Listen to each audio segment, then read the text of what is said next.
Think जब script सुनी तो एकदम दिल छू जाने वाली स्क्रिप्ट थी एंड एक्चुअली देखा जाए तो हमारे देश में ये समस्या है आज। मेरी 3 बच्चियां हैं तो मुझे मालूम है, एज अ मदर मैं आइडेंटिफाई कर सकती हूँ एंड ये फिल्म स्क्रिप्ट सुनने के दौरान only you know I got so emotional and actually रोंगटे खड़े हो गए कि वाकई में ऐसा होता है, वास्तव में ऐसा होता है एंड अनफॉर्चुनेटली जो विक्टिम्स हैं उनको सही तरीके की जस्टिस नहीं मिलती है।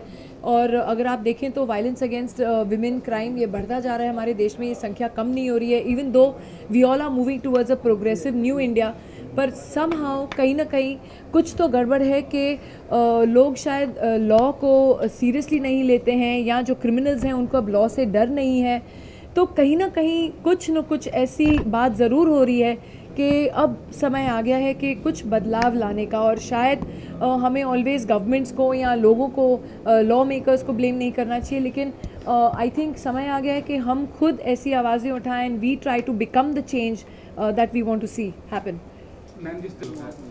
जी, आपने सही कहा कि ऑफर्स तो काफ़ी कुछ मिलते हैं और मैं शायद ये आई थिंक मधुर भी सहमत होंगे कि ऐसे ही लेकिन पिक्चरें कम मिलती हैं जहां आप अपने दिल से यू नो एक्चुअली सोचते हैं, क्योंकि मैं लोगों को बोलती हूँ ये हमारी बहुत छोटी सी फिल्म है और आपने सही कहा कि बहुत ही ओवरवेलमिंग और बहुत ही पॉजिटिव रिस्पांस मिला है इस फिल्म के ट्रेलर को एंड लोगों तक ये मैसेज गया है। आप सोशल मीडिया पे देखेंगे तो एक्चुअली डिस्कशंस और डिबेट्स चालू हो गई हैं इस मुद्दे को लेकर और इस फिल्म के ट्रेलर को भी लेकर, तो कहीं ना कहीं ये यूथ को भी छू गई है ये बात कि अब ऐसा समय आ गया है कि अब बदलाव लाने का समय आ गया है। तो we are proud to be associated with these kind of movies.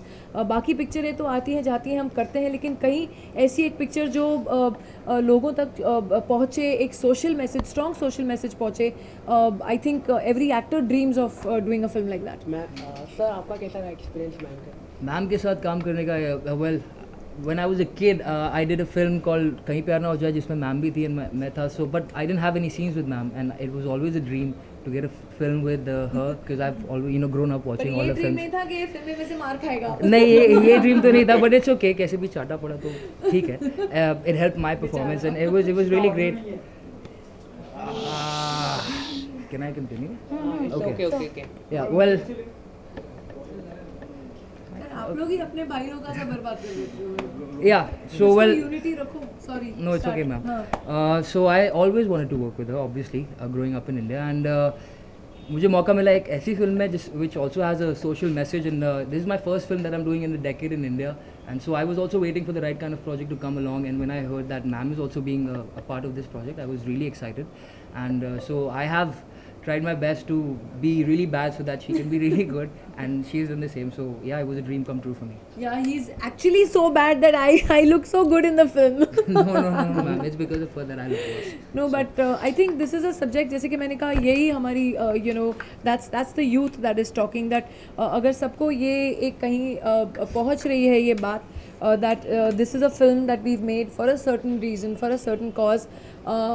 बहुत सारी ऐसी पिक्चर मुझे भी ऑफ़र हुई जो इतना चैलेंजिंग नहीं लगा एज एन एक्टर कि मैं उनको हाँ कहूँ, लेकिन ये अपने आप में ही एक इतने हिला देने वाली फिल्म थी that I think both of us agreed on the script and we said ऐसी पिक्चरें बननी चाहिए, लोगों को दिखानी चाहिए हाश रियलिटी क्या है, नहीं तो हम ऑलवेज एज अ पब्लिक हम इंडिफरेंट रहेंगे। अगर मीठी गोली हमको बार बार दी जाए, you know you become indifferent to the thing कि हाँ यार ये तो चीज़ें होती रहती हैं, गाँव हमारे देश में तो होती रहती हैं, so what's a big deal. But I think it's time for us to stop accepting this and actually trying to make a difference. Ma'am, you have been part of the industry for so long, तो आज के दौर में क्या difference आपको नजर आता है प्रोफेशनली, अगर देखें मतलब काम के तरीके में या फिर सब्जेक्ट्स जिस पे फिल्म बनाए जाते हैं?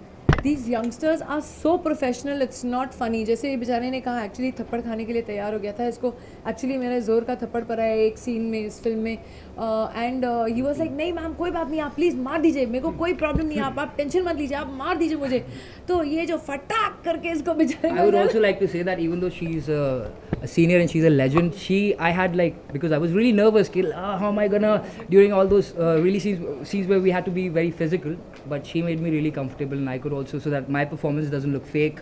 And so I would like to thank you, ma'am, because I never did. So, yeah. Ma'am Bollywood की बात करें तो बॉलीवुड में कई ऐसी तरह के लिरिक्स होते हैं जो विमेंस के डेरोगेटरी रिमार्क्स होते हैं, तो जो आप क्या देखते हैं, आपका क्या स्टैंड है ऐसे रिमार्क्स जो बनाते हैं गाने? देखिए, पहले से ही मेरे लाइफ में भी मैंने अपने लिए कुछ कायदे कानून बना रखे थे फ्रॉम द बिगनिंग। कभी मैंने ऐसे फिल्में नहीं की जिसमें कोई डबल मीनिंग डायलॉग्स थे या वल्गर गाने थे या कुछ ऐसे मेरा नाम जुड़ा हो किसी vulgarly associated. I believe in sensuality and sexuality. For me, being sexual is much more effective than being sexual. So that's a very different thing that I always have stuck by and I have done. So thank you very much, everybody. Thank you. Thank you. so much. Thank you. Thank you. Thank you.